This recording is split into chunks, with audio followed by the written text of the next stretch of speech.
el ser ya sea evangélico o católico era un escándalo. El que alguien fuera concebido fuera del matrimonio, que fuera repudiada por su marido. Y su verdadero padre, su padre biológico, lo abandonó cuando él nació. También al padre Kentenich le pasó que pues su padre no lo reconoció y él creció con esa herida de rechazo. Entonces vamos viendo como varias similitudes, bueno, desde el país, el idioma, la historia prenatal y perinatal de rechazo por su padre. Y después ya el padre Kentenich hablará de la importancia y de la tragedia que es haber sido rechazado por el padre cuando a una sociedad le falta el padre.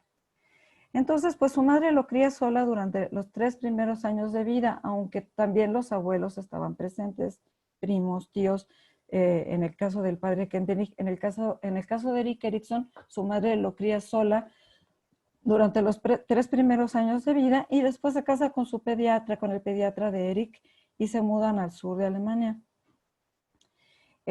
Él después de la secundaria pues se pone muy rebelde, decide ser artista. Dicen que vagaba por Europa visitando museos, durmiendo bajo los puentes. No aceptaba esta historia que él tenía pues de rechazo, de abandono, el padre sustituto que tenía. Entonces él vivió una vida de rebelde antes de plantearse qué hacer con su vida. Y durante un tiempo fue maestro de arte y guía Montessori. Aquí pues también comparte un poquito el haber primero entrado por la parte de la pedagogía o de ser maestro. Recibió psicoanálisis de Anna Freud. Anna Freud era hija de Sigmund Freud y decide obtener su certificado de psicoanalista en la Sociedad Psicológica de Viena. Se casa y tiene 3 hijos. También durante el nazismo se le toca vivir esta persecución nazi, huyen a Copenhague y de ahí a Boston. Y trabaja en la Universidad de Harvard. Ahí se cambia el apellido y se autonombra Erikson, porque no le gustaba que tenía, como no tenía identidad. Su verdadero padre no le había dado su apellido. El padre que lo adopta, que es el esposo de la mamá, pues tampoco él lo sentía como su padre. El esposo, pues mucho menos, ¿no? El primer esposo de la mamá. Entonces, él después de haber trabajado mucho en su desarrollo personal, se autonombra Erikson, que significa en alemán el hijo de Erik. O sea, él se fue formando a sí mismo y fue como su propio padre y por eso se autonombra Erik Erikson. Realizó estudios sobre los indios Dakota y Yurok. A él empezó a cuestionar cómo es que hay crisis en la etapa de la vida en donde independientemente de la zona, por ejemplo, ya sea un grupo indígena o en las grandes urbes, en África, en otros lugares, siempre, por ejemplo, las crisis de la adolescencia, las crisis de la edad adulta, las crisis de la niñez, se repetían como ciertos elementos o ciertos factores. Y entonces estos estudios son más sociológicos incluso que psicológicos, pero después esto le va a servir para escribir su libro Infancia y Sociedad.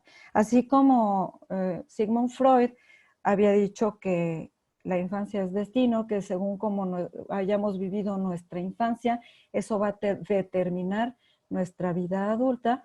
Para Erikson es diferente.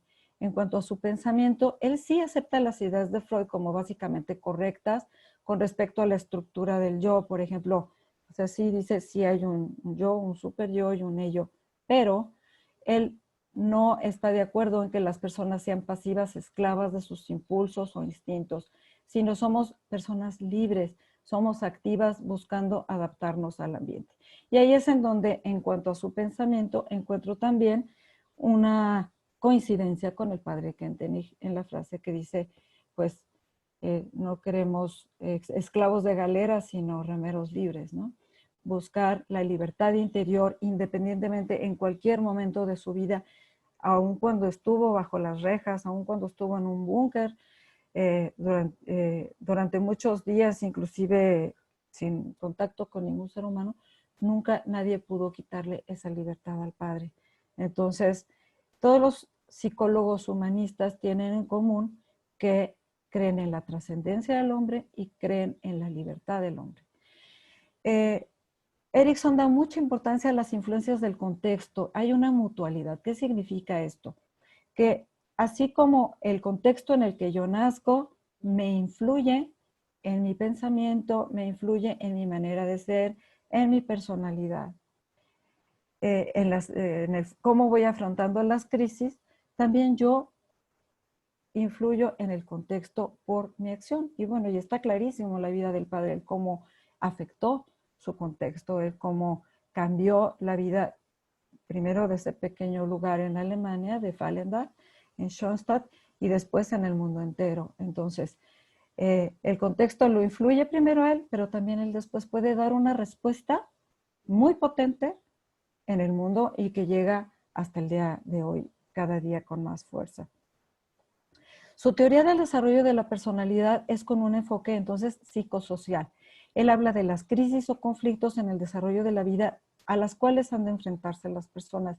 Y aquí es muy importante que nosotros nos demos cuenta que la palabra crisis a veces tiene una connotación muy negativa, ¿no? Cuando decimos fulanito está en crisis, ay no, pobrecito, vamos a rezar para que se vaya esa crisis, para que pronto la supere.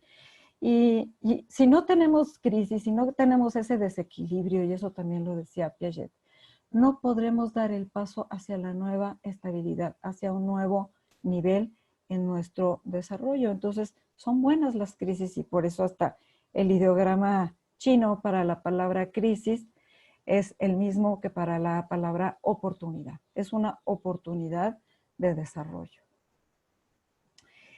Aunque Erik Erikson no habla de la etapa prenatal y perinatal, yo la quise agregar porque está demostrado con muchos estudios a partir de Otto Rank que desde el momento de la concepción somos afectados por cómo somos recibidos, cómo es recibida la noticia de nuestra venida a este mundo por nuestra madre, por nuestro padre, por la familia. Entonces, yo quise agregar la etapa prenatal y perinatal. Van a ser 8 etapas, pero sin contar esta prenatal. Entonces serían 9 etapas. ¿Qué pasa en la etapa prenatal? A partir de la concepción y en el vientre de nuestra madre, aparecen las primeras percepciones y recuerdos. Hay estudios que demuestran, y ni siquiera tienen que ser con una hipnosis profunda, que sí tenemos ciertas sensaciones de cómo recibió nuestra mamá la noticia de que veníamos al mundo. Si fuimos bienvenidos, si no fuimos bienvenidos, si sentíamos que era oportuno o inoportuna nuestra venida, si la recibe con alegría o si la recibe con vergüenza. Y eso queda grabado en nuestro ADN, queda grabado en nuestras células. Entonces, a un nivel, si ustedes quieren, muy, muy preconsciente, pero se sabe de alguna manera cuando fuimos queridos y cuando no fuimos queridos. Hay un potente enlace entre el bebé y la madre, pues todo nos pasa por el cordón umbilical y esto está demostrado. Si la madre se asusta, hay un choque de adrenalina que le llega por el cordón umbilical al bebé. Hay una experiencia de vida desde la vivencia del otro. Ahí tenemos como la etapa muy simbiótica entre el bebé y la madre. Por eso es hasta absurdo, ¿no? Cuando todas estas teorías abortistas en donde quieren separar como si no fuera importante la vida del bebé, ¿no? Y bueno, pues se ve que vive lo que está viviendo la madre y se da cuenta y se defiende de cualquier ataque del exterior. Después del contacto con la madre, incluso antes de nacer, sigue otro contacto vital que es el del padre. Ya puede escuchar la voz del padre. Por eso en cuanto nace, si el padre le habla, él puede reconocer su voz, puede imitar sus gestos, puede sonreírle. Y el tacto se vuelve un medio de comunicación interpersonal trascendental en el momento del nacimiento. El que pueda ser tocado, el que pueda ser cargado es fundamental. Un niño que es abandonado, que al nacer, que no tuvo ese abrazo en el momento del nacimiento, va a tener una herida de abandono y una herida de rechazo que puede marcarlo de por vida. Y si tú haces un estudio en personas, por ejemplo, que están en centros de readaptación social, que cometieron algún crimen y averiguas qué fue lo que pasó en su historia desde el momento del nacimiento y vas a encontrar desde luego mucha historia de rechazo, mucha historia de maltrato, mucha historia de abandono, de poco contacto afectivo con esos bebés. El nacimiento será posteriormente una experiencia que nos marque de por vida. O sea, si fue, Otto Rank habla del trauma de nacimiento. Todos tenemos ese trauma y que inclusive se puede sentir en alguna parte de nuestro cuerpo. A mí me pasa, por ejemplo, que si alguien me toca del cuello, de esta parte de atrás, me da una reacción de enojo inmediata. Y es porque seguramente ahí me dolió, ¿no? En el momento de nacer, o de ahí me tomó el doctor o me jaló el doctor para sacarme. Entonces, todos tenemos ese pequeño trauma que es hasta de una sensación física, y no es lo mismo nacer por parto normal que nacer por cesárea, por todo lo que implica el esfuerzo que un niño hace para hacerse, abrirse paso por el canal de parto para salir a la vida, a que no hagas ningún esfuerzo y te saquen porque pues ya era tu momento, o porque era lo conveniente, ¿no? Para la mamá o para el médico cuando se quiere ir de vacaciones antes de tiempo, ¿no?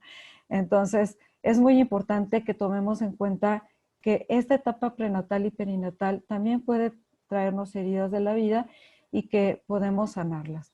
Volviendo a la vida del padre, ¿cómo se imaginan que fue esta etapa para él? Imaginemos en 1885, cuando la madre soltera se da cuenta que está embarazada, fuera del matrimonio. ¿Cómo se lo voy a decir a mis papás?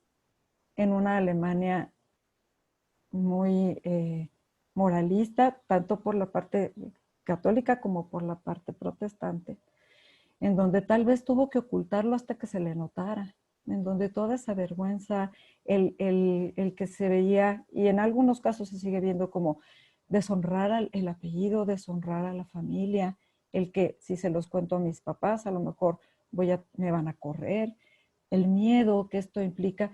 Bueno, todo esto le fue llegando, yo quiero imaginar que todos estos sentimientos y sensaciones le fueron llegando por el cordón umbilical al padre, ¿no? Y y el niño, pues, hay una sensación muy, muy interna que puede ser como de inadecuación. Yo vine a trastornar la vida de mi mamá. Yo no debía estar, ¿no? Y más tarde, pues, darse cuenta que su papá pues no está en el escenario.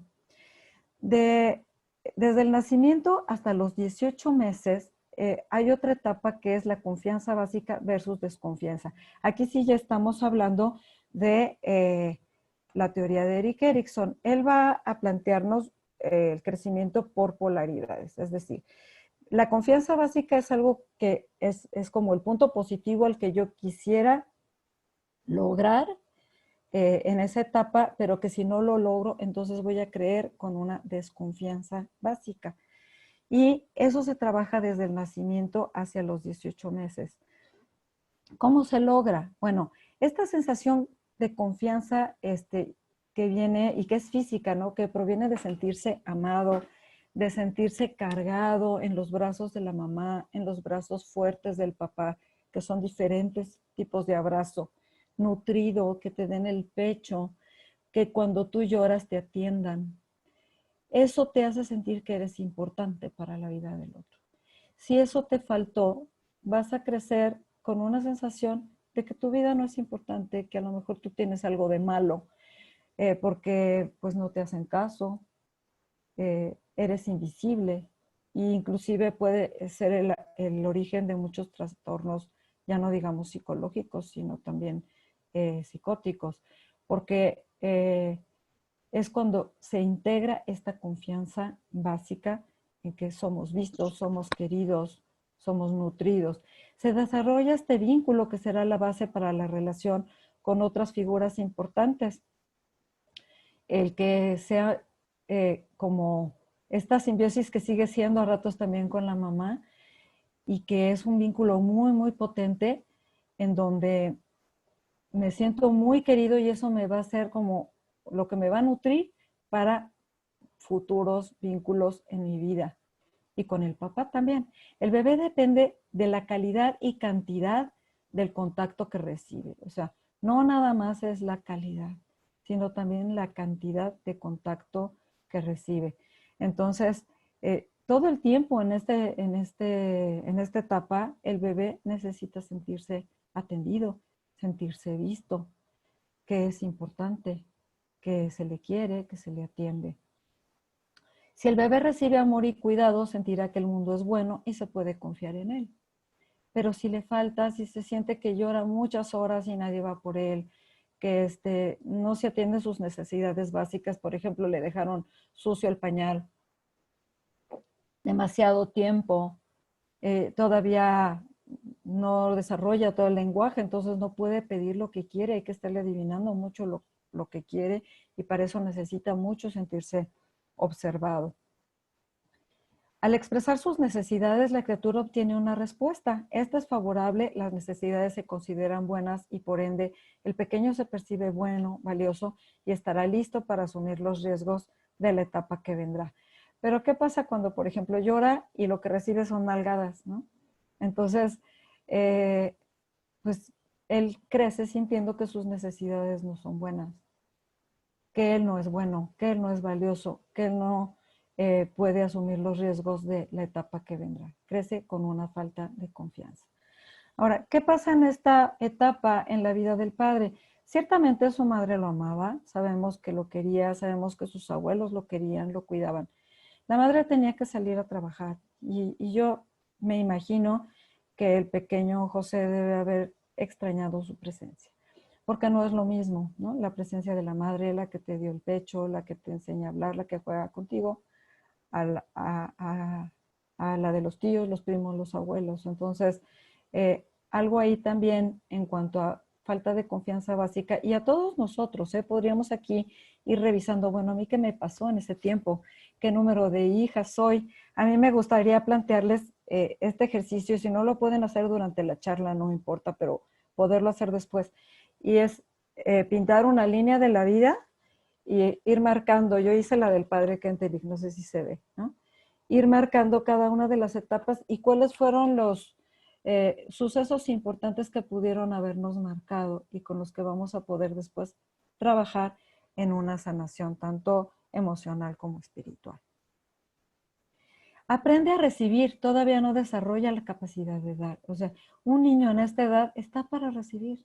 Lo que te da, pues sí son muchos regalos, por ejemplo, cuando se ríe, cuando se deja apapachar, cuando aprende a dar besitos, cuando repite las cancioncitas o las palabras o las gracias que tú le enseñas, pero en realidad el niño está para recibir, todavía está en esa posición. Entonces, si como adultos no sabemos cómo recibir, nos cuesta recibir afecto, elogios, regalos, tendríamos que ir a esa etapa a ver qué es lo que necesitamos sanar de ahí, por qué nos está faltando esta capacidad de recibir. Es muy bonito dar, pero también es muy bonito recibir porque es esta mutualidad de la que hablábamos hace un momento. La siguiente etapa se llama autonomía versus vergüenza o duda de sí mismo. Y esta se presenta de los 18 meses a los 3 años de edad. Es cuando tú al niño, bueno, primero que nada empieza a aprender la palabra no. Tú le dices, vamos a bañarnos, y que te contesta, no. Quiero hacer esto solo, yo solito, aunque se bata, ¿no? Pero él quiere comer solo, él ya no quiere que lo cargues, ya lo quieres cargar y te hace así para bajarse. Porque lo que él quiere es ser autónomo, hacer las cosas por sí mismo. El desarrollo físico y control de esfínteres es muy importante, es cuando ya tiene que dejar el pañal, avisar que quiere ir al baño, y es un gran logro para él el hacer esta exploración espacio-temporal del mundo, el que ya ve el mundo desde otro punto de vista, desde otra perspectiva, ya no es este mundo visto desde la posición de brazos acostado o desde esta altura en brazos, sino es a su nivel, a su altura y él caminando, tocando, trepando en cualquier superficie en donde se pueda trepar y ciertamente que están en peligro de muerte en cada momento, ¿no? En la etapa anterior, por ejemplo, cuando era bebé, el padre Kentenich estuvo en peligro de muerte cuando estaba en una canastita que lo tenía por ahí su abuelo mientras platicaba con un vecino y una vaca lo levanta con los cuernos, con todo y canasta y lo avienta hasta por allá. afortunadamente no le pasó nada, pero a partir de que ya el niño se mueve por sí mismo, es cuando se nos puede caer por las escaleras, se nos puede comer algo que lo envenena, se nos puede morir en cada instante y es cuando tenemos que cuidarlo muchísimo, pero también al mismo tiempo necesita sentirse autónomo. Es la etapa de afirmación, de oponerse a los demás, porque es cuando él se da cuenta que él es distinto a los demás. No es lo mismo él que el resto. Antes sentía que él y su mamá eran la misma cosa, pero ahora se da cuenta que es diferente y lo afirma haciendo lo opuesto. Vamos a tal cosa, a tal lado, y ¿qué te va a contestar? No. O tú le quieres dar de comer y te va a decir, no, quiero a papá. Y va con papá y va a decir, quiero a mamá. Es como llevando esta contraria en la relación con los vínculos más importantes que son sus padres, es como va a encontrar que es un ser humano autónomo. Es cuando puede, por ejemplo, cooperar y si tú le das un trapito va a ser el más feliz limpiando lo que sea, o terquedad ante las actitudes de los padres, es la etapa de los berrinches y claro que es muy importante aquí, ahorita que estamos en casa, sobre todo los que tienen niños pequeños, la importancia de los límites, la importancia de que él sepa que hay cosas que no puede hacer y que esos límites pueden ser firmes, pero al mismo tiempo muy amorosos.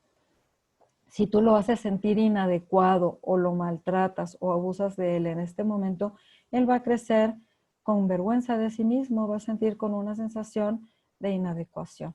Es esta primera adolescencia, le llaman algunos autores, la primera emancipación. Hay muchas situaciones de dependencias y sentimientos de inadecuación se empiezan a gestar en esta edad. Cuando nosotros, todos tenemos de alguna u otra manera dependencias afectivas, pero cuando tengo una dependencia que ya puede llegar a ser preocupante, obsesiva, que algo que se repita en mi vida, esta sensación de soy inadecuado, muy baja autoestima, tendríamos que revisar esta etapa de la vida y poder ir a sanar a ese niñito tuyo de 18 meses a 3 años para que pueda recuperarse en los brazos de Dios, en los brazos de María y que pueda sanar lo que le faltó, como sentirse que es querido personalmente, que tiene sus dones, que es adecuado, que es amado. En la etapa del padre, perdón, esta etapa como cerca de los 3 años, pues lo que pasa es que justamente por estar brincando, saltando y jugando, se cayó en un pozo. Los que saben su vida lo recordarán. Entonces queda inconsciente, lo sacan y empieza la enfermera a tratarlo de revivir y dicen, ahorita que despierte José, pues ya va a poder ir al jardín de infantes y le van a dar una estampita. ¿Y qué es lo que él contesta? Yo no quiero ir al jardín de infantes y no quiero una estampita. O sea, ahí marca perfectamente el ejemplo de esta etapa de la vida. Es un ser humano autónomo, le pasa pues esto que se cae al pozo y se afirma en su no, en que no quiere ser manipulado por el adulto y a querer afirmarse en su libertad desde esa edad. Después, pues, viene la etapa de iniciativa versus culpa. Ahí esto se da de los 3 a los 5 años. Viene la edad del dominio del lenguaje, el movimiento, la imaginación, que antes no existía, ¿no? O sea, puede, por ejemplo, jugar a que es un superhéroe, a que tiene un amigo imaginario, y puede estar todo el día en ese mundo imaginario que su conocimiento ahora le permite. Esto le permite adquirir un sentimiento de iniciativa, el que pueda tener juegos elaborados, que serán la base de la ambición y propósito. Y también en la temeridad al intentar hacer cosas nuevas. Estas travesuras y no sé, por ejemplo, treparse a un árbol y a lo mejor caerse y romperse un brazo. O sea, aventuras que puedan ser cosas físicas, pero también, también iniciativas que pueden tener que ver con su imaginación. Entonces, la crisis es lo que lo mueve a ser él o ella misma. Aquí sería muy bueno que recordáramos qué era aquello a lo que me encantaba jugar a esa edad y que podía pasar las horas y que me llamaban a comer y pues yo nada más no iba porque estaba metida en ese mundo imaginario en donde voy identificando también mi propia identidad. Muchos actores de iniciativa y productividad en la etapa adulta se pueden originar en una herida no sanada de esta etapa. Cuando tú querías, por ejemplo, no sé, hacer una casita con los manteles de la mamá y llegan y te dicen, los manteles no son para jugar, ¿no? No puedes hacer eso. Pasteles de lodo, no porque te vas a ensuciar, no porque te vas a enfermar. Entonces, cuando en la edad adulta nos vemos continuamente en estos actores de no puedo iniciar un proyecto, o lo inicio o lo voy posponiendo, o no me siento productivo, no siento que sea yo bueno para alguna cosa, probablemente mi herida venga de esta etapa, mi herida más importante, porque tenemos heridas en todas, ¿no? Pero sería ya cosa de que busquemos cuál es la más importante y la primera a trabajar. Hay una sensación intrínseca de no quiero o no puedo hacer tal cosa o no merezco hacer tal cosa. Entonces, aquí sería muy importante el que pudiéramos ver qué fue lo que pasó en esa etapa para que podamos sanar nuestra iniciativa, nuestra productividad, nuestro sentido de valía personal. Aumenta la locomoción, como decíamos, este mundo imaginario, y también comienza la curiosidad sexual. Entonces, es común ver a los niños en esta edad el tener curiosidad por sus genitales, el darse cuenta de que son diferentes los niños de las niñas, y también puede sentir mucha culpa cuando se le hace sentir sucio, cuando se le hace sentir vergüenza, porque es cuando se aprende el sentimiento de vergüenza que es aprendido, es cuando se aprende en esta edad, y muchas veces tiene que ver con sentimientos relacionados con su sexualidad y con que es algo malo o es algo sucio. Entonces habría que trabajar para sanar esa parte. Aparece la culpa como expresión de una conciencia que emerge y aprende a mentir para evitar el castigo. Precisamente como ya tenemos una imaginación, ya podemos imaginar, por ejemplo, si nos preguntan, ¿quién rompió el jarrón? Ya puedo imaginar que vino, no sé, el superhéroe favorito y él fue el que lo tiró, o fue el gato, no fui yo. Y entonces por eso puedo decirle a la mamá que no fui yo, que fue el gato, y voy a aprender a mentir para evitar la consecuencia. Pero forma parte de esta fantasía, de esta imaginación, y que incluso hasta el niño puede llegar a creerse esta fantasía, porque todavía a veces no distingue mucho entre el mundo real y su mundo de fantasía. Aquí es muy importante para los papás decirles que hay que diferenciar a la persona del acto. No es lo mismo decir estuvo mal mentir o estuvo mal romper el jarrón o rayar la pared, a decirle eres un niño malo, ya no te quiero, que muchas veces esos fueron los mensajes que muchos de nosotros pudimos haber escuchado en nuestra niñez. Entonces, aprender a diferenciar la persona del acto es lo que puede ayudarnos a sanar esta etapa de la vida.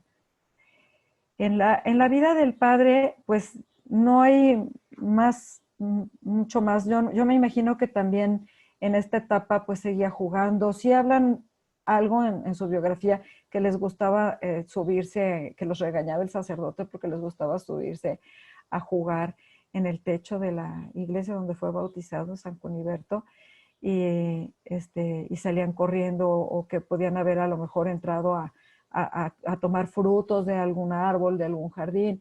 Pero vamos, cualquier travesura que era lo normal que podía haber hecho un niño totalmente normal en esa edad.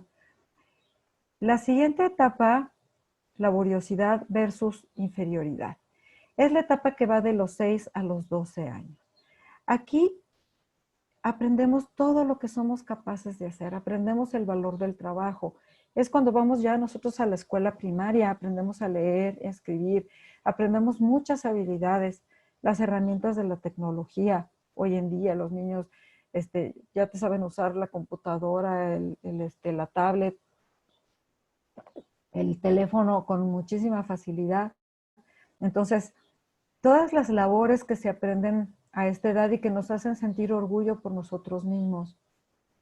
Yo recuerdo que en la primaria donde yo estaba, siempre teníamos una labor y es cuando aprendí a bordar, aprendí a tejer y era muy satisfactorio poderle hacer a mi mamá una cobijita para mi hermanito que iban a hacer y yo quería que se la pusiera, aunque hubiera quedado chueca, no me importaba, pero era muy importante participar con mi labor en eso que mi mamá me había permitido regalarle, ¿no? Y el que yo viera que le había puesto la cobijita, aunque fuera rosa y él era niño, no importa, pero da mucha sensación de yo puedo, lo que decíamos hace ratito, ¿no?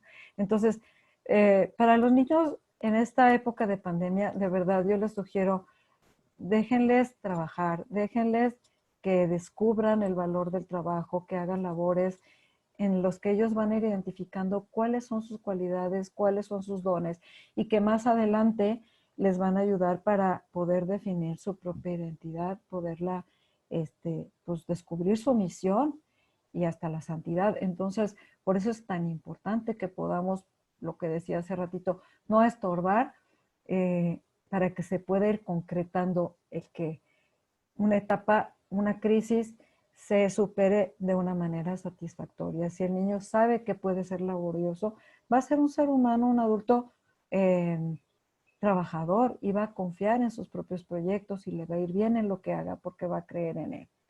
Está esta necesidad de ser reconocido como competente y eficaz.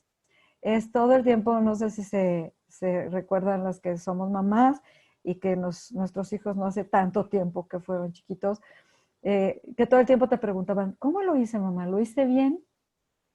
Mira cómo lo estoy haciendo, mira cómo ya aprendí a andar en bicicleta, mira, o sea, todo el tiempo necesita esta, este reforzamiento y este reconocimiento de ser competente, de hacer las cosas bien.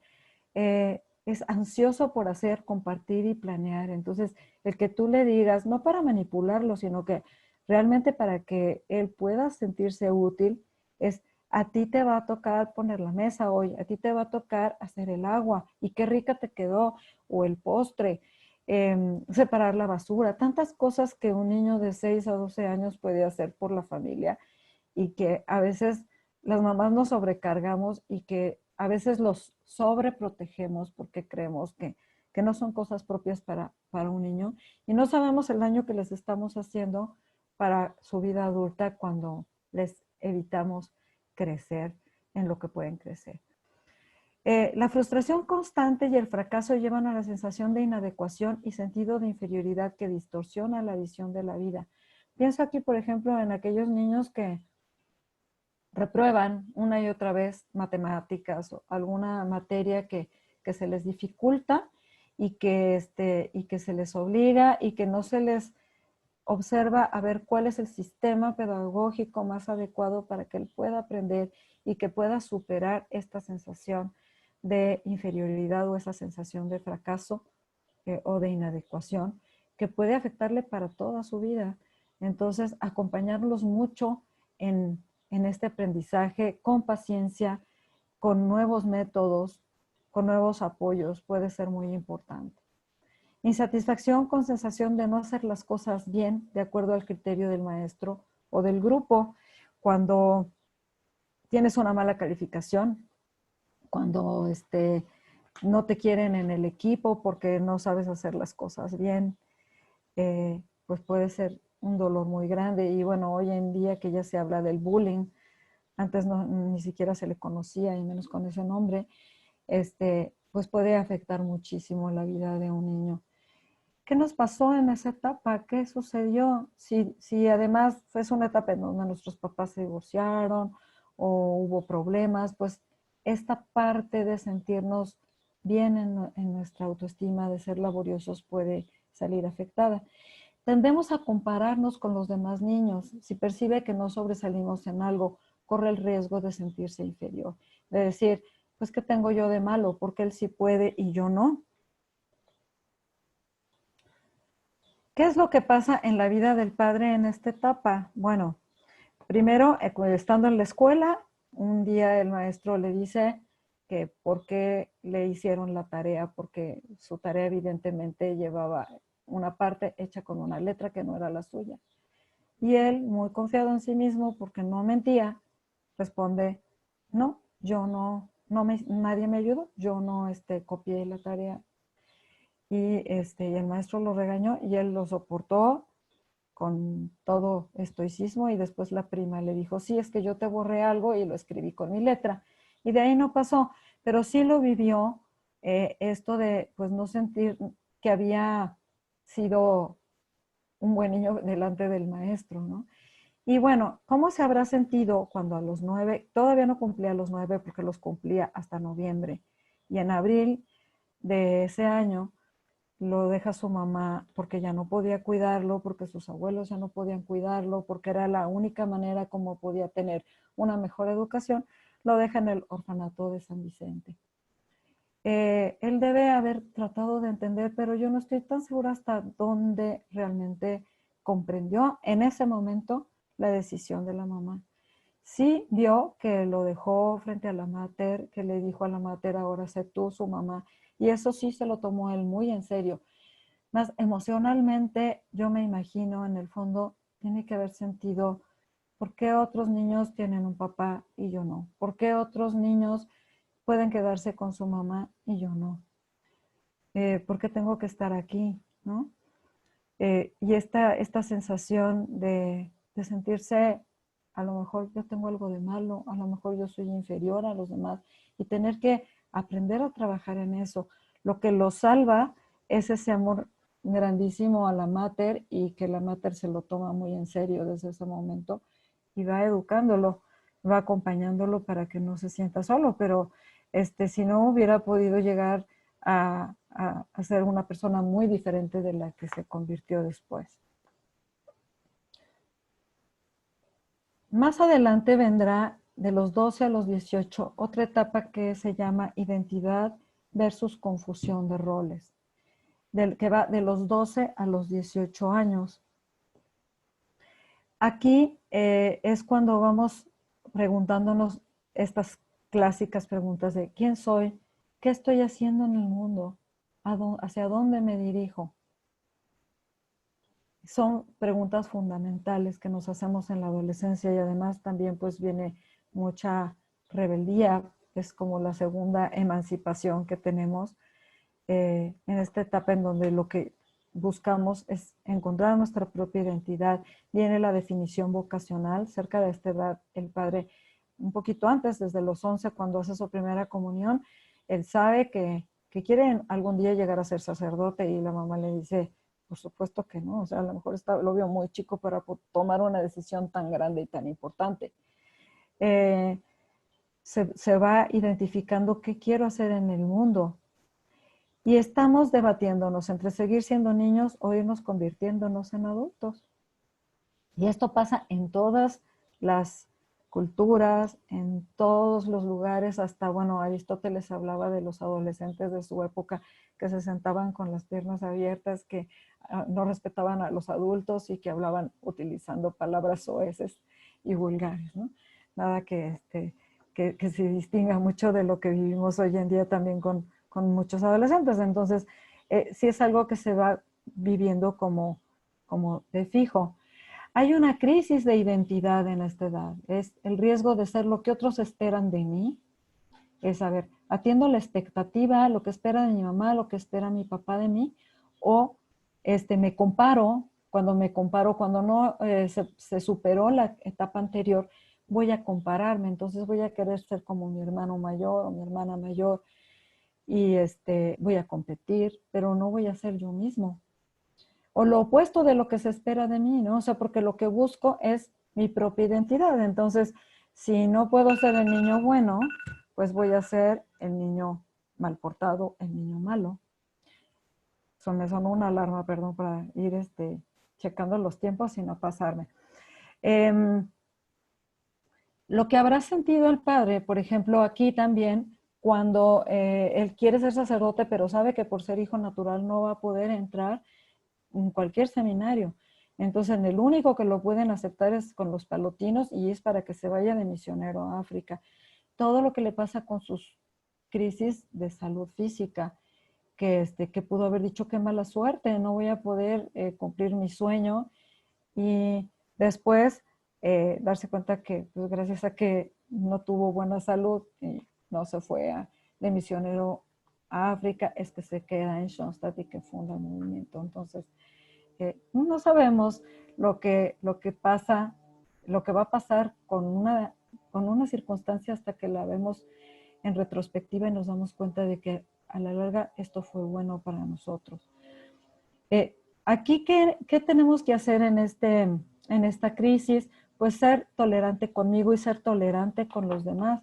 Se convierte en un conflicto si no sé quién soy y si no sé qué quiero. Aquí el padre pues nos habla de que vivió una etapa de desintegración, que vivió una etapa profunda de crisis, en donde inclusive se estaba cuestionando si no estaría ella perdiendo la razón, porque se sentía escindido, no aceptaba, no podía vincularse con los demás, ni siquiera que su abuela le diera un beso, porque él estaba consagrado y no quería contaminarse, ¿no? O sea, era como muy rígido en sus formas de, de, de pensar y de actuar, y le costaba vincularse con los demás.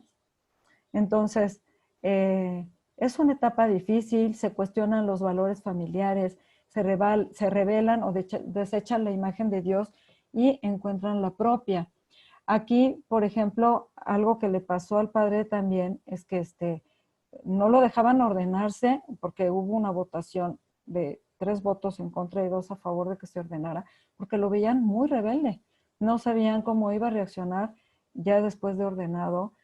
Lo veían que le faltaba esta parte de saberse vincular más con los demás y que era muy rebelde, que cuestionaba y ponían aprietos a sus profesores. Entonces, les preocupaba que no fuera a ser muy obediente con los palotinos. Ana Freud dice de esta etapa que en cualquier otra etapa de la vida, estas actitudes de rebeldía, de llevar la contra, de que tú le preguntas cómo estás y a lo mejor se la pasa como deprimido todo el día encerrado en su cuarto, podría ser considerada como neurótica o podría ser considerada como una locura pasajera, ¿no? Lo bueno es que pasa esta etapa y los papás pues tenemos que ser muy pacientes y saber acompañar, saber escuchar antes ya de dar sermones. Aquí ya lo que nos toca es estar más para escucharlos, para tratar de comprenderlos, para ponerlos un poquito en su lugar. Es una etapa de marcado desarrollo sexual psicosocial. Es muy importante en esta edad para nosotros y que nos sentimos como exitosos en la medida en que podemos ser agradables en un grupo de amigos, en que podemos conquistar al sexo opuesto y que sentirnos guapas, sentirnos guapos para los demás. Y se da esta construcción del sentido de pertenencia. Pero si no se da este sentido de pertenencia, si me siento aislado, entonces me voy a encontrar con grandes problemas de vínculos en la siguiente etapa. La identidad femenina se va a inclinar en ese momento hacia la conectividad, las relaciones, la cooperación, en tanto que la identidad masculina se dirige a la autonomía, la competencia, la intrusión, el que empiezan pues a ver cómo, cómo planear a lo mejor algún proyecto, y más adelante se van a poner también más atentos a la parte de las relaciones. En la siguiente etapa, que es intimidad versus aislamiento, que va de los 18 a los 35 años, ahí pasan muchas cosas, ¿no? Es la capacidad de transitar de un yo fuerte, que es nuestra identidad, ahí ya sé quién soy, a un nosotros fuerte, salgo del yo, de este egoísmo que se da en la etapa anterior, a un nosotros, en la capacidad de tener un vínculo de intimidad, tanto en la capacidad de dar, de recibir, de compartir con el corazón y el espíritu. Muchos de nosotros encontramos al amor de la vida en esta edad, ¿no? En donde lo identificas y dices, contigo quiero caminar para siempre y para todo. Y podemos hacerlo porque ya nos conocemos, ya sabemos quiénes somos y ya tenemos que dar también en una relación, no nada más recibir. supone la habilidad de estar cerca de los demás sin el peligro de perderse en el otro, de ser esta codependencia, pues ya se afianzó la identidad.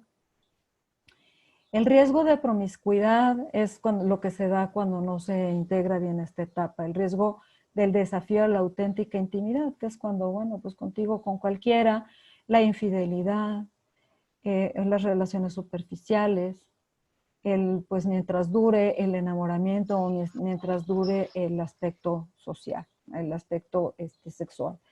El temor de socializar, de no convivir, que al padre Kentenich le pasaba un poquito esto, ¿no? Al principio, este temor de socializar, de no convivencia, hasta que él nos cuenta que cómo la Mater lo sacó de ahí y cómo empieza a salir de sí mismo para trabajar muy fuertemente en los vínculos y cómo no solamente saberse vincular con su grupo de congregantes más adelante, fundar Schoenstatt, vivir todo lo que vive en esta etapa siguiente, sino superar todas estas crisis. De los 35 a los 65 años se vive la generatividad versus estancamiento. Es una etapa de gran productividad, creatividad, madurez y cuidado de los demás. Lo opuesto es el estancamiento. Cuando me siento estancado es cuando no me siento productivo, cuando no me siento creativo, cuando no puedo cuidar de los demás, porque estoy llamado a eso por la etapa del desarrollo. Entonces, hay una preocupación por la siguiente generación, de dejar huella, de trascender. Por eso aprendió el micrófono. En caso de empantanarse, viene una crisis de la mediana edad, en donde es muy normal que nos preguntemos, ¿qué estoy haciendo aquí? ¿Para qué sirve? O sea, lo que estudié, a lo mejor a veces lo vuelvo a replantear. Las actividades a veces podrían tender a volverse mecánicas y tediosas para nosotros, y así viene esta crisis de la edad mediana. ¿Qué pasa en la vida del padre a esta edad? Pues pasan casi todo lo más importante de los hitos de Schoenstatt, ¿no?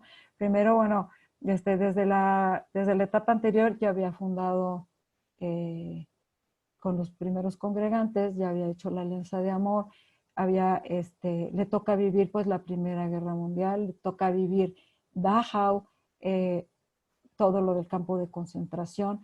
Imagínense, y aún así estar produciendo, escribiendo incansablemente, fundando institutos, pensando en las generaciones futuras, porque además él siempre sentía que no la iba a librar por su mala salud, que él iba a morir y que tenía que dejar huella. Es cuando estamos muy conscientes de que nuestra vida ya va como a la mitad y que pues tendríamos que, para cumplir nuestra misión nos queda mucho menos tiempo, ¿no? Es como cuando vas en una carretera y pues te das cuenta que vas a medio tanque y pues no sabes si vas a llegar a tu destino final, ¿no? Te queda medio tanque de gasolina. Entonces, el padre pues es cuando inclusive hasta la salida del campo de concentración y toda la misión que comienza en la visita a Chile, a Brasil, a Argentina, es esta etapa de generatividad versus estancamiento, en donde vemos cómo él pudo superar la prisión, pudo superar la persecución, pudo superar la crisis de haber perdido en la guerra a sus amigos, los congregantes, y sin perder la fe en la Santísima Virgen y con esta actitud de poder en blanco y hasta la inscripción. La última etapa es esta etapa de integridad versus desesperación, que va de los 65 años hasta la muerte. Es cuando el ser humano busca lograr un máximo de integración de la vida como una totalidad.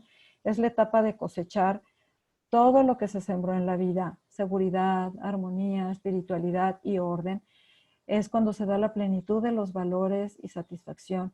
Se percibe el pasado y el futuro con gozo y serenidad.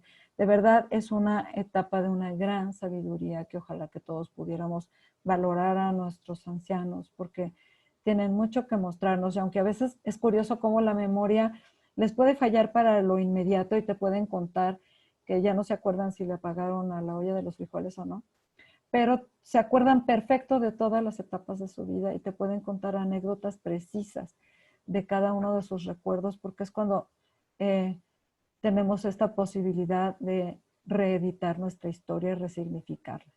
¿Qué es lo opuesto? Lo opuesto sería la amargura, cuando vemos una persona mayor amargada, que tiene sentimientos de culpa, que no logró, siente que no logró su misión, desesperación, pocos deseos de vivir, no lo sacas como de sus rituales, de su aburrimiento, ya no quiere salir a ningún lado,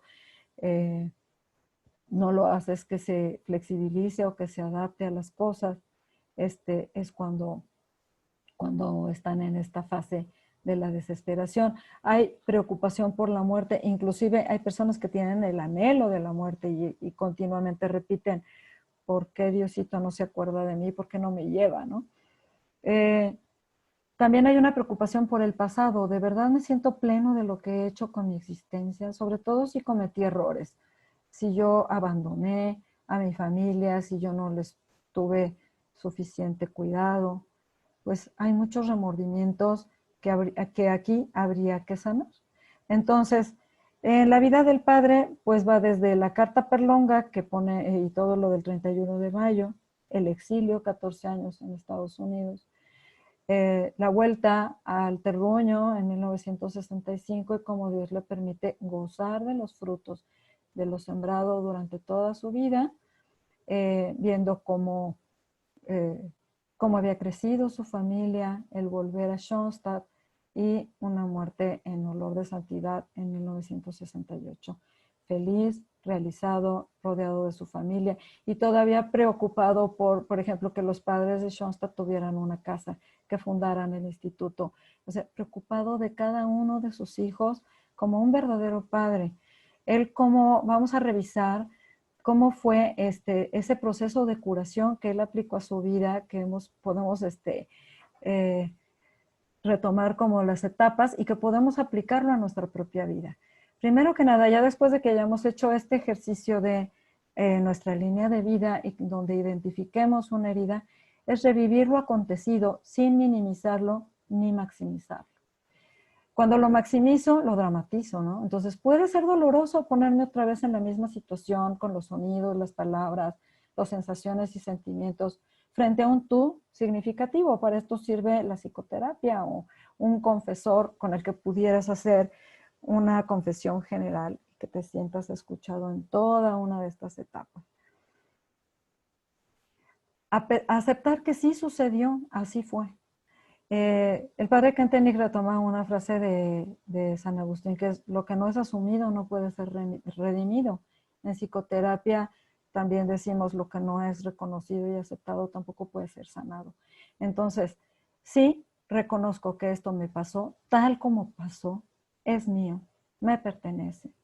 Dejo de oponerme, dejo de negarme a eso, así haya sido una situación de abuso, así haya sido una situación muy traumática, es mía, me pertenece y me pertenece a mí trabajarla para sanarla con la ayuda de Dios.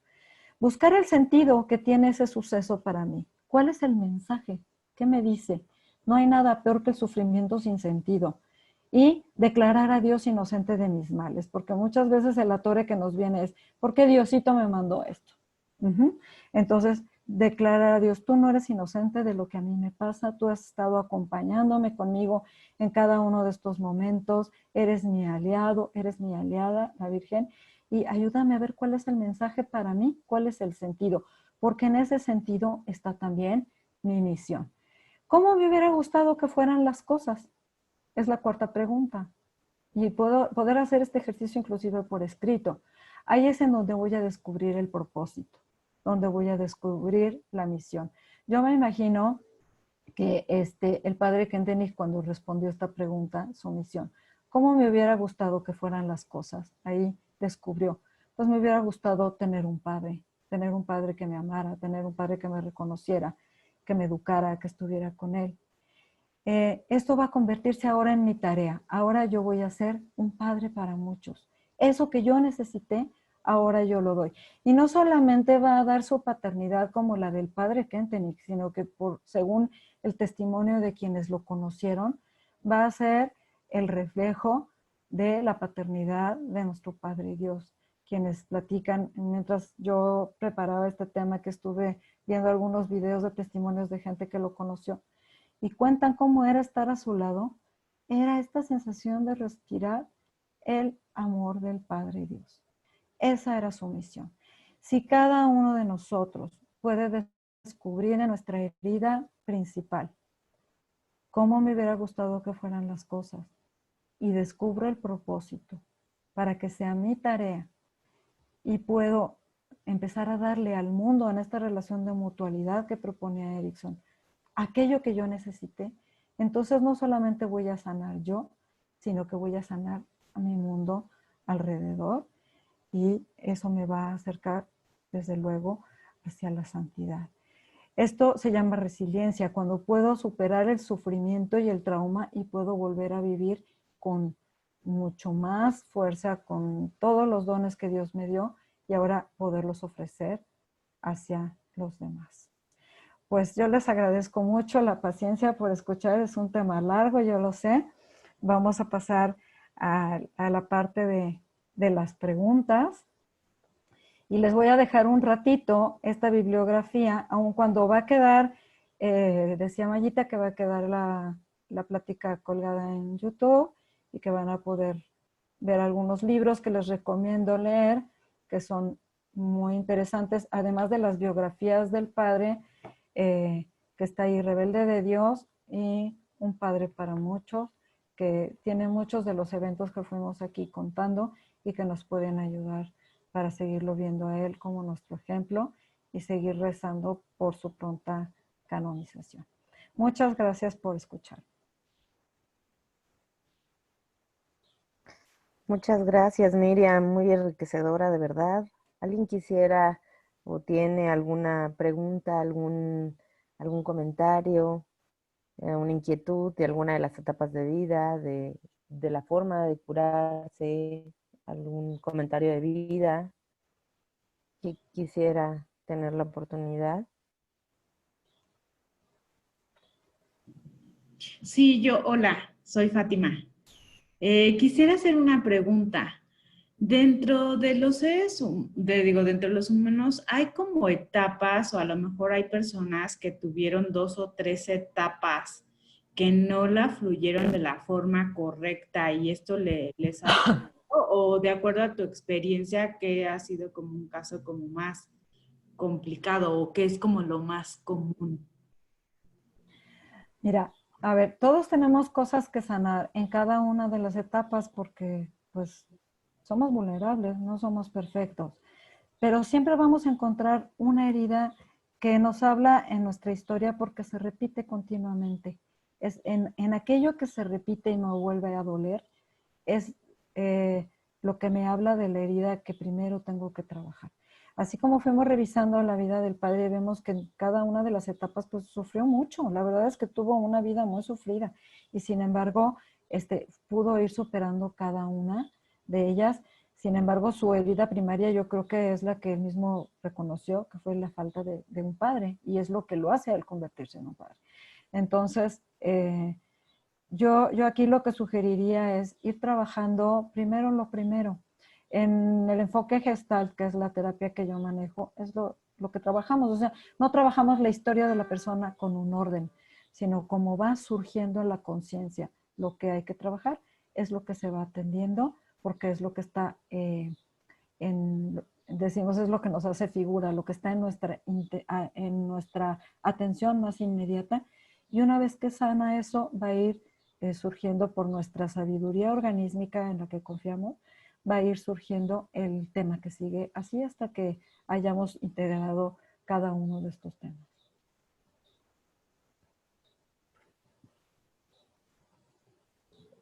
Ok, muchas gracias. Gracias, Fátima. Hola. A mí me ha parecido muy, muy interesante verlo a través de la vida del padre Kentenich con todo ese sufrimiento y lo veo en mi vida propia, ¿no? O sea, todas esas partes que no sabía y que has estado marcando ahorita, puntuación de la edad de niños, de esa infancia, lo que nos faltó y que no nos damos cuenta, ¿no? Y de repente sale y nos salen en nuestras inseguridades, en nuestras insatisfacciones ya de adultos. Yo tengo ahorita 65 años Y yo así hasta cierto punto decía yo, bueno, es que como que ya estoy grande, ya no puedo más de aquí para allá, ¿no? Pero ahora, pues veo que tengo mucho todavía por dar y tengo muchas cosas que hacer todavía con la ayuda de Dios, desde luego, y nuestra mater, pues, para poder ser eso que quiero hacer a partir de ahora, ¿no? Que tengo esa inquietud, que tengo ese amor, que tengo esas gracias que Dios me ha dado, esos dones para compartirlos, para darlos y no guardarlos, sino que al contrario, sacarlos. Y casi como el padre Kentenich, como fue un padre para muchos, ¿no? Dar lo mejor de él, que él fue lo que hizo. Pues de esa misma forma, pues yo con mi experiencia, con mi vida pasada, hacerla mejor. Y eso es lo que yo he hecho con mi nieta, ¿no? Yo viendo las carencias que yo tuve de niña, pues yo se las he llenado a ella de amor y de alegría y me he visto de payaso si quiere y me pongo a jugar con ella y dice que soy lo máximo, aunque no lo soy, ¿verdad? Pero para ella sí lo soy porque ella perdió a su mamá a los 3 años. Entonces ella ha buscado esa figura materna.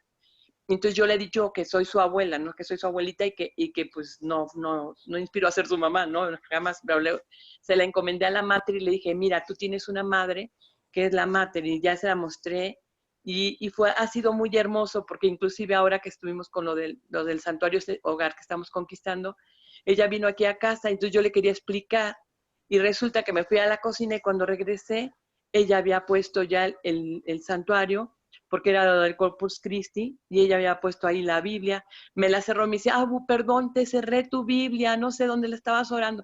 No, no te preocupes, lo importante es que la pusiste. Y puso así el santuario hermoso. ¿Cómo? Yo no se lo expliqué, pero yo sé que María sí se lo explicó, porque se lo encargué como madre, y yo la veo como ella ha actuado en ella, así como lo actuó con el padre Kentenich, así le entregué a mi nieta, y yo lo veo, ¿sí? Entonces veo que esa oración, que eso que yo pido, que eso que Dios me escucha, pues ahí está. Pero sin embargo hay cosas que sí me cuestan y como que me siento insegura en mi vida, me siento como que me falta todavía dar más de mí hacia los demás, ¿no? Y como que a veces me freno porque siento como que o no soy digna o que no puedo. Ujú. Me emociono y me da gusto porque estoy escuchando lo que necesitaba escuchar. Muchas gracias. Clarita, muchas gracias por tu testimonio, por tu comentario, la verdad nos ayuda mucho. Y quiero decirte que las etapas se han recorrido, porque yo creo que si antes empezaba a los 65 la vejez, ahora empieza a los 75, y se han recorrido como unos 10. Pero Bueno. sí, porque la esperanza de vida cuando esto se escribió era Sí, mucho muy menor. Sí. ¿No? Pero yo tenía un maestro en la universidad que nos decía que la vejez tiene horas tan bellas como la noche tiene sus estrellas. Se Sí. puede ser muy feliz cuando uno va cosechando todo lo que ha ido sembrando desde el amor. Sí. Sí, así lo he pensado, que dando ese amor es como puedes sanar todo eso que tú te faltó de niño, ¿no? Sino que dar ese amor y regresárselo a tus padres porque pues ellos no lo hicieron por maldad, sino porque te amaban y pensaban que estaban en lo correcto. Entonces yo tengo a mi mamá que tiene 92 años, 93 y me dice mi nieta, Abu, cuando se vaya tu mamá, tú no vayas a llorar, tú dale gracias a Dios porque ya se la llevó, porque te duró 93 años. Mi mamá nada más me duró a mí 3 años. Ay, sí. Me dice con esa ternura, me enseña tanto y que digo, pues gracias Señor porque me has dado esa gracia, porque yo le pedía mucho a Dios que hoy quería tener nietos, ¿no? Quería 3, y le digo, Señor, quiero tener 3 hijos hombres, ¿no? Yo creo que porque decía que no quería que sufrieran lo que yo había sufrido en cierta forma, ¿no? Y Dios me concedió 3 hijos hombres. Y cuando después me di cuenta, cuando nació mi nieta, yo dije, ay, si hubiera aprendido esto, lo que son las niñas tan hermoso, a lo mejor hubiera pedido 2 hijos y una niña, ¿no? Y dicen que Dios No, sí. nos da una segunda oportunidad para redimirnos como padres con los nietos, porque como con los papás nos equivocamos mucho y con los nietos ya tenemos la experiencia, ¿no? Entonces, podemos mejor. Yo todavía no soy abuela, yo espero que lo sea algún día, pero se me antoja muchísimo. Ay, sí, es lo más hermoso que ha sucedido y yo le digo a ella que es mi mejor regalo, porque se lo pedí. Ella le costó mucho trabajo venir al mundo, yo la cuidé a mi nuera durante 7 meses en cama, yo la cuidé y cuando se levantó se fue a Acapulco y regresó y nació la niña a los 7 meses.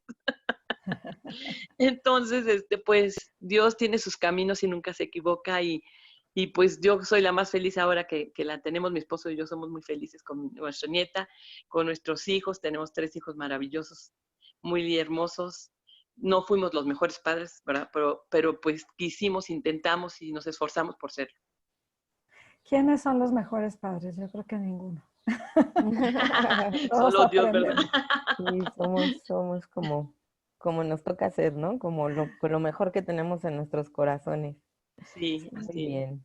Gracias, Perdón. Clarita. No te preocupes, muchas Muchas gracias. gracias. Muchas Marco, gracias. habías abierto el micrófono. ¿Quieres preguntar o hacer algún comentario?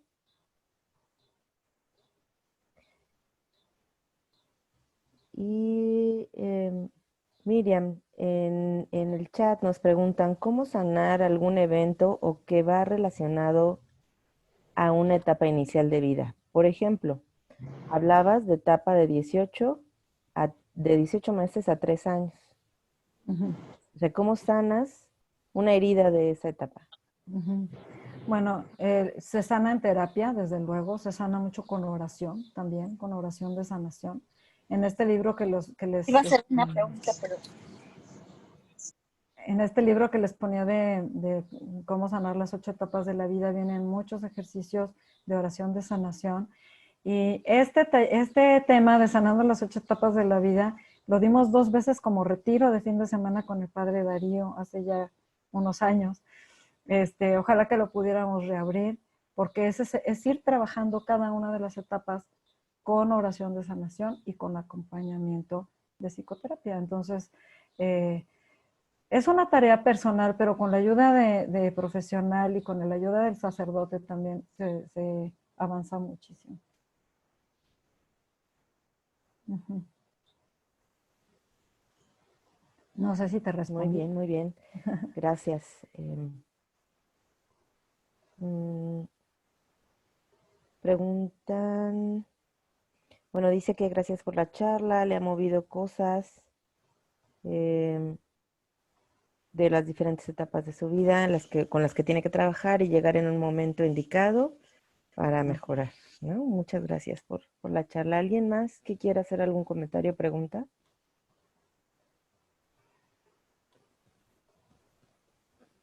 Muy bien, familia. Miriam, ha sido una mañana muy enriquecedora. Muchas gracias. La vinculación que has hecho del tema con la vida del padre, como nos lo dijo Clarita, ha sido fenomenal. Pocas veces la vemos de esa manera y realmente es muy, pues, de mucha espiritualidad, ¿no? Ver cómo el padre sanó también todas esas circunstancias que en algunos de nosotros podríamos identificar, ¿no? Nos piden tus datos, Miriam, también. Uh-huh.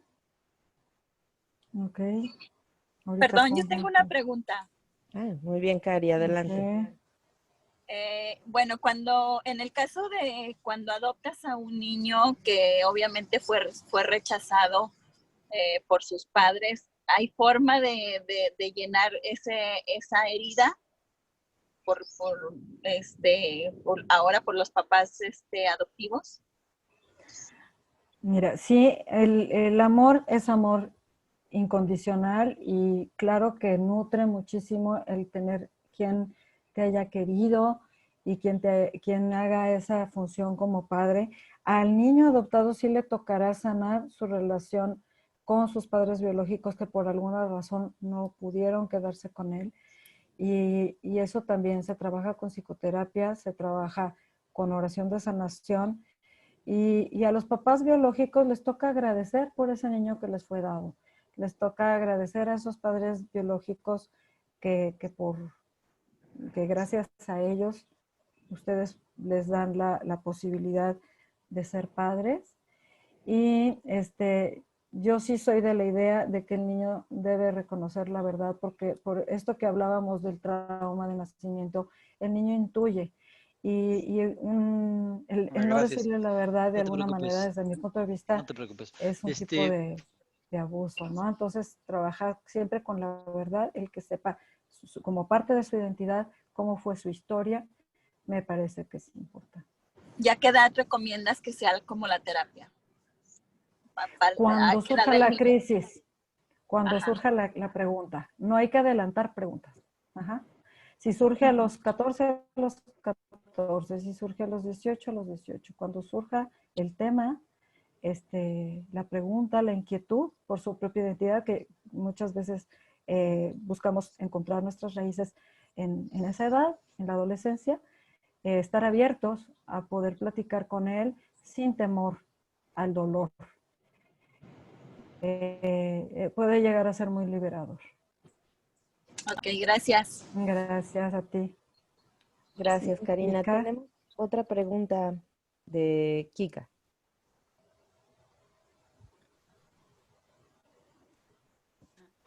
Miriam, mucho gusto conocerte en esta etapa porque te he visto durante muchos años en Schoenstatt, pero esta es la primera oportunidad que tengo de escucharte y no sabes qué agradable y qué lindo ha sido conocer de esta forma y conocer la riqueza que nos compartiste hoy. Yo me quedo hoy con lo que nos enseñaste como para revisar mi vida, pero también para estar más en la vida de mis hijos, para ver qué parte se está madurando en este momento y poner mucha atención para no regarla. Entonces, me quedo con esto como una herramienta enorme. Muchísimas gracias. Y otra cosa que me quedó muy, muy grabada en este momento es que cuando dices que nos hagamos una pregunta de qué nos hubiera gustado que pasara en esa situación que resultamos heridos, cómo me hubiera gustado que fuera, y que eso que yo hubiera querido se convierte en un propósito y en una tarea de vida. Entonces, eso también me aclara muchas cosas, que cómo puedo yo convertir ese dolor, esa herida, en un propósito. Le diste completamente el problema. Cómo nos enfocamos en lo negativo y en esa herida que me hace sufrir y que arrastro años y que cargo, y le acabas de dar la vuelta en buscar cuál es la tarea y el propósito de eso. Yo me quedo con eso y un placer conocerte de esta forma, Miriam. Gracias. Que la Mater te bendiga. Igualmente. Gracias, Kika. Tenemos una pregunta más en el chat, Miriam. Dice, ¿es bueno ocultarle a los hijos problemas familiares o problemas económicos? A ver, aquí no puede haber, creo yo, una respuesta específica. Tendría que ser algo genérico. ¿Por qué? Porque depende de la edad del niño, depende del problema que sea y hasta dónde le concierne a él saber. Por ejemplo, si tengo un conflicto con mi esposo, al niño no le concierne, nos concierne a mí y a mi esposo. Si el papá no tiene trabajo y hay escasez económica y el niño va a exigir cosas que ahorita no podemos darle, es bueno participarles. Ahorita estamos pasando por esta situación, no porque le toque a él hacer algo, sino para que sea comprensivo y no exija más allá de lo que se le pueda dar, ¿no? Y que pueda de alguna manera contribuir con la familia, ¿no? Nosotros en mi familia, recuerdo cuando era yo niña, pasamos 6 años de crisis económica porque mi papá estaba sin trabajo y nos pusimos a hacer ahí una industria familiar y todos cooperábamos haciendo cositas, ¿no? Para vender. Entonces, es bueno y se siente, sí, le va a ayudar a ser laborioso, a ser industrioso y a ser, a ir trabajando esta etapa de la vida que él necesita y sentir que es útil, pues adelante, yo no le vería ningún problema. ¿Dónde se convertiría en un problema? Cuando el niño se siente responsable de lo que no le toca y cuando se siente culpable de lo que no, él no tiene la culpa. Ahí sí no sería sano.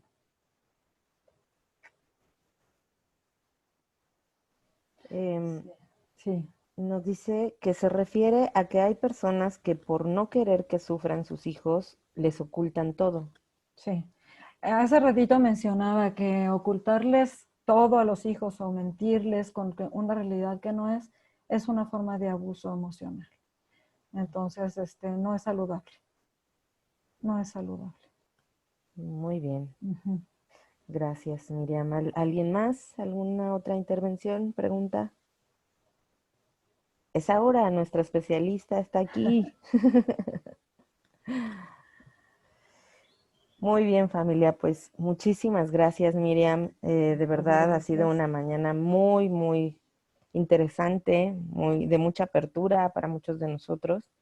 De corazón nos has dejado ver que efectivamente en el camino de la vida necesitamos volver atrás y a partir de ahí seguir hacia enfrente, ¿no? Con uno mismo, con Dios Padre y por supuesto de la mano de la Mater también. Así es. Eso es, Miriam. Muchas gracias a nombre de la rama de familias. Vamos a hacer nuestra oración final para agradecer esta mañana todos juntos. Mayita, antes de terminar, fíjate que ahorita de la pregunta que hacían de que si se le debe de ocultar o no la información a los niños, Miriam decía que depende de la edad de los niños. En el aspecto legal, en donde yo me manejo, los niños es un derecho. Para los niños es un derecho que conozcan precisamente lo que ellas quieran conocer de su familia. Y bueno, aquí yo creo que más bien el enfoque es como un tanto saber cómo manejar esta educación y cómo manejar también su crecimiento en esas etapas de las que Miriam ya nos platicaba, ¿no? Como para no entrar, digo que es un aspecto muy distinto, la materia legal es dura y es firme y es estructurada, pero sí, en estas circunstancias, nada más como un comentario, sí, a los niños es un derecho el conocer ellos su historia de vida, de dónde vienen, quiénes son, qué ha pasado en su vida, etcétera, ¿no? Como un comentario en eso. Y me quedé con una duda también, Miriam. Al principio, una de las frases que comentaste es del inscriptio. Es la primera frase que nos comentabas, es del inscriptio. Y en razón de esa es la historia del padre que nos has comentado, que nos has dado un recorrido por la vida del padre y que creo que eso también nos abona y nos ayuda. En el caso de la iniciativa que la rama de familias fomenta a la voz y a la luz de nuestro padre fundador, es importante para nosotros porque nos damos cuenta de la riqueza que tiene la vida del padre y cómo en cualquier área, en cualquier especialidad, pega. Ahí está clavada y hay algo en la cual podemos explorar. Y en el caso de la rama de familias que trabajamos y que formamos a la luz y de la pedagogía del padre, pues vemos precisamente esta necesidad, ¿no? Por eso la importancia de contar con especialistas como Miriam y como otras personas que nos han hecho el favor de estar y que a lo mejor son temas que no los traemos al día. Y sí los vemos, estoy segura, porque conocemos los ciclos de formación de Schoenstatt y lo vemos. Pero a veces, como dices, mejor esperamos. No vaya a ser que no queramos meternos en problemas. O mejor después, o lo posponemos, ¿no? Y así queda como esa herida, no hacemos este análisis, esta línea de vida a la cual tú nos invitas hoy a focalizar cuál es el problema y a trabajarlo, ¿no? A veces también nos da miedo enfrentarnos como a esas verdades a las cuales nos cuesta mucho poder sanar, ¿no? Esa parte me quedo yo el día de hoy, Miriam, te agradecemos mucho, decirte que, bueno, pues estamos ahora sí que en este ámbito y pues bueno, eso es la riqueza que tiene Schoenstatt, esa es la riqueza. No es una varita mágica, cuando nos llegan los problemas, aquí está Schoenstatt y soluciona, no. Aquí está la vida del padre, está la pedagogía del padre y la fuerza de la mater. La fuerza de la mater, ese es un elemento importante. Por supuesto, nuestro santuario, que es la fuente de gracias para todo. Y agradecerte, Miriam, en nombre de la rama de familias, por todo tu aporte del día de hoy. A Mayita, que nos facilita también toda esta coordinación. Y esperarlos para la siguiente charla el próximo viernes, Dios mediante. Les vamos a compartir precisamente esta oración de canonización del Padre Kentenich, la cual estamos implorando todos los días para efecto de lograr, ¿verdad?, que el Padre también pues sea llevado a los altares y que nos haga pedirle precisamente esa gracia a Dios nuestro Señor, que un día podemos verlo santo. ¿Me dice si ya se ve, Mayita? Sí, ya se ve. Correcto. Muy bien, pues nos ponemos en la presencia de nuestro Señor, en el nombre del Padre, del Hijo, del Espíritu Santo. Amén. Amén. Padre eterno, por amor a ti y a tu santa iglesia, el Padre Kenteni procuró cumplir siempre tu santa voluntad y conducir a los hombres hacia ti. En la confianza que tú lo escuchas de forma especial, te ruego me concedas lo que Él te pide en favor mío. Hacemos nuestras peticiones.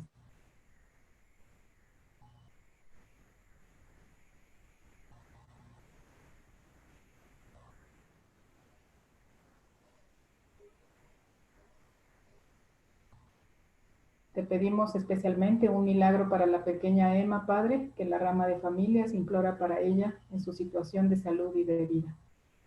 Por los enfermos de COVID, por todos los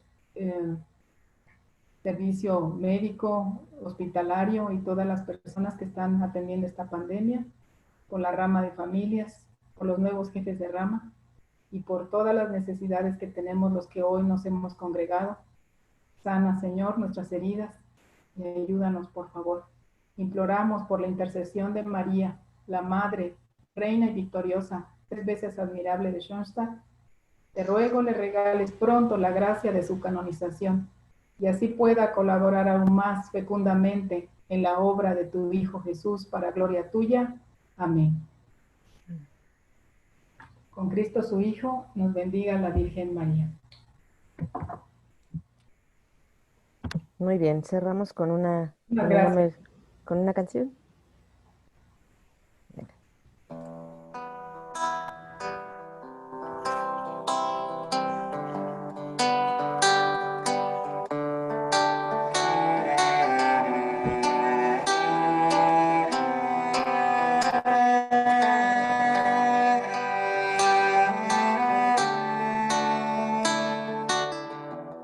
Hoy acepto seguirte, dejar viejas certezas atrás, arriesgar mis veredades, abrazar la inquietud, ir más allá. Tus brazos extendidos marcan el horizonte al final. Encuentro tu mirada, escapo del temor que me ancla en mi barca.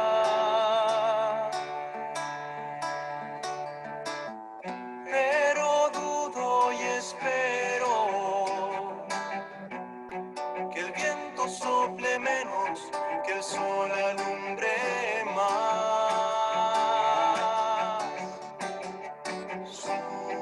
Surge valentía, disipa las dudas de este corazón que teme al cruzar las fronteras que limitan lo conocido.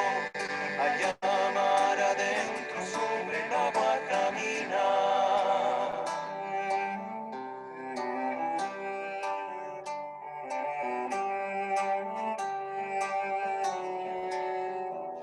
En tus huellas mis pasos, en tus manos la fuerza del mar. Como tú quiero amar las miserias del mundo, como tú a mi debilidad. Pero dudo y espero que el viento sople menos, que el sol alumbre más. Surge valentía, disipa las dudas de este corazón que teme al cruzar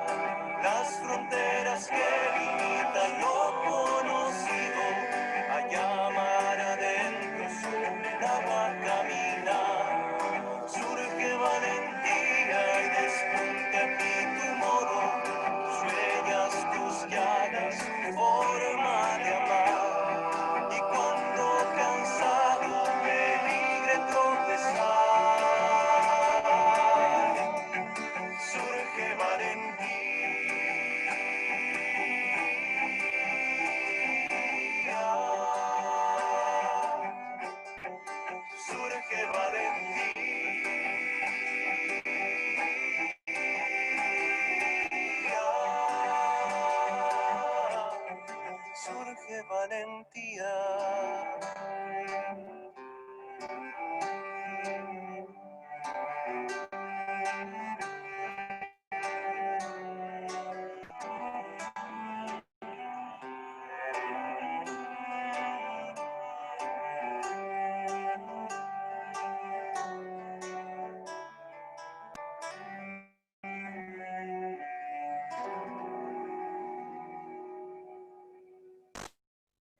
Muchísimas gracias a todos por su participación. Nos vemos el próximo viernes, 11:30 de la mañana, si Dios quiere.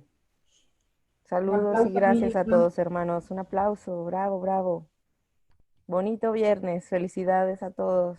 Hasta pronto, Muchas gracias. Cuídate. Gracias. Ana. Adiós, Muchas adiós. gracias. Muchas gracias, Mayita. Muchas gracias, Luis, Anita. Gracias. Muchas gracias, Miriam. Gracias, Qué bonito, de Miriam. verdad.